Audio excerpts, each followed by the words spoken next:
Hi friends, ఎలా ఉన్నారు? Welcome back to my channel. Please like, share and subscribe. Ugadi నుంచి తెలుగు కొత్త సంవత్సరం మొదలైందని అందరికీ తెలిసిందే.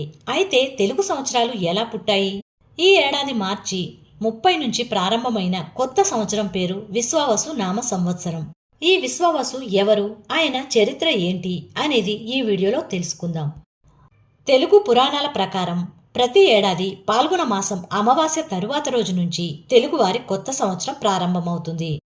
ఈ ఏడాది మార్చి 29న క్రోధీనామ సంవత్సరం ముగిసి మార్చి 30న కొత్త సంవత్సరం విశ్వావసు నామ సంవత్సరం ప్రారంభమైంది. తెలుగు సంవత్సరాల్లో ఇది 39వది. విశ్వావసు అనే పేరు ఒక గంధర్వుడదని, ఆయన గొప్ప సంగీత కళాకారుడని బ్రహ్మపురాణం ద్వారా తెలుస్తుంది. ఈయనే త్రేతాయుగంలో కబంధుడు అనే రాక్షసుడిగా అవతరించాడు. కృతయుగంలో గంధర్వుడుగా ఉన్న విశ్వావసుడు శాపం వల్ల త్రేతాయుగంలో కబంధుడు అనే రాక్షసుడిగా అవతరించాడు. రామాయణంలో కబంధుడి ప్రస్తావన కూడా వస్తుంది. విశ్వావసుడికి ఎలా శాపం వచ్చింది అంటే, బ్రహ్మపురాణంలో చెప్పిన విధంగా విశ్వావసు ఒక గంధర్వుడు, మంచి గాయకుడు, నృత్యకారుడు, సంగీతకారుడు. అంతేకాదు ఈయన ఇన్ని విద్యలతో పాటు అందంగా కూడా ఉండటంతో అప్సరసలతో కలిసి జీవించేవాడు. ఈయన తపస్సు చేసి సృష్టికర్త అయిన బ్రహ్మ నుండి అమరత్వం పొందాడని పురాణాల్లో ఉందని ఆధ్యాత్మికవేత్తలు చెప్తున్నారు. తనకి చావు లేదని తెలిసాక విశ్వావసు అహంకారిగా మారాడు. ఆ తరువాత ఇంద్రుడిపైన దాడి చేశాడు. ఇంద్రుడు కోపంతో తన వజ్రాయుధాన్ని ఉపయోగించి విశ్వావసు చేతులను, తొడలను శరీరం నుంచి తీసివేయడంతో చేతులు, తొడలు లేకుండా వికృత రూపాన్ని పొందాడని బ్రహ్మపురాణంలో ఉందని పండితులు చెప్తున్నారు. ఆ తరువాత విశ్వావసు తన తప్పును తెలుసుకుని తనకు ఆహారం తినడానికి ఏదో ఒక మార్గాన్ని ఇవ్వమని ఇంద్రుణ్ణి వేడుకున్నాడు. దాంతో ఇంద్రుడు అతనికి 2 పొడవైన చేతులతో పాటు పొట్టపైన ఒక నోరు కూడా ఇచ్చాడట. ఆ తరువాత శాప విముక్తి ఎప్పుడు జరుగుతుందో కూడా చెప్పాడు. అలా విశ్వావసు కబంధుడై రాక్షసుడిగా జీవించసాగాడు.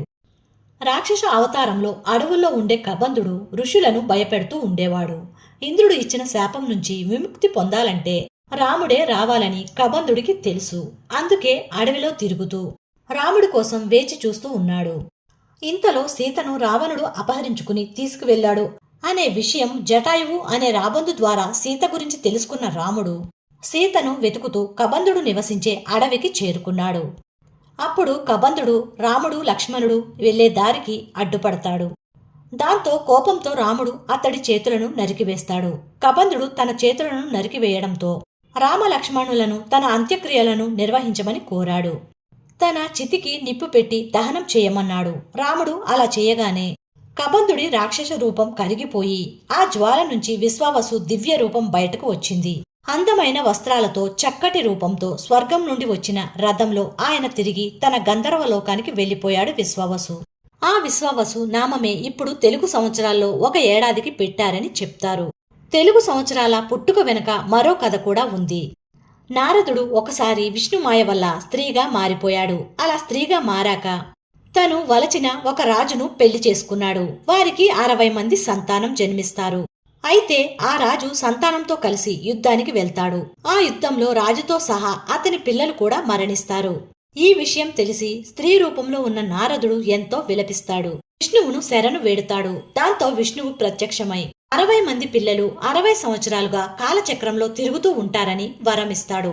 ఆ 60 మంది పిల్లలే ఈ తెలుగు సంవత్సరాలు అని కూడా చెప్తారు. తెలుగు సంవత్సరాలు ప్రభవ, విభవ, శుక్ల ఇలా మొదలై చివరకు అక్షయ సంవత్సరంతో ముగిసిపోతాయి. ఇప్పుడు వచ్చిన విశ్వావసు నామ సంవత్సరం ఎంతో మంచిదని పండితులు చెప్తున్నారు. విశ్వావసు ఏడాదిలో ధన సమృద్ధి కలుగుతుందని పండితులు చెప్తున్నారు. కాబట్టి అందరూ ఈ విశ్వావసు నామ సంవత్సరంలో సమృద్ధిగా జీవించాలని కోరుకుందాం. నెక్స్ట్ వీడియోతో మళ్ళీ కలుద్దాం. Until that take care, by by. Thank you for watching. Please like, share and subscribe.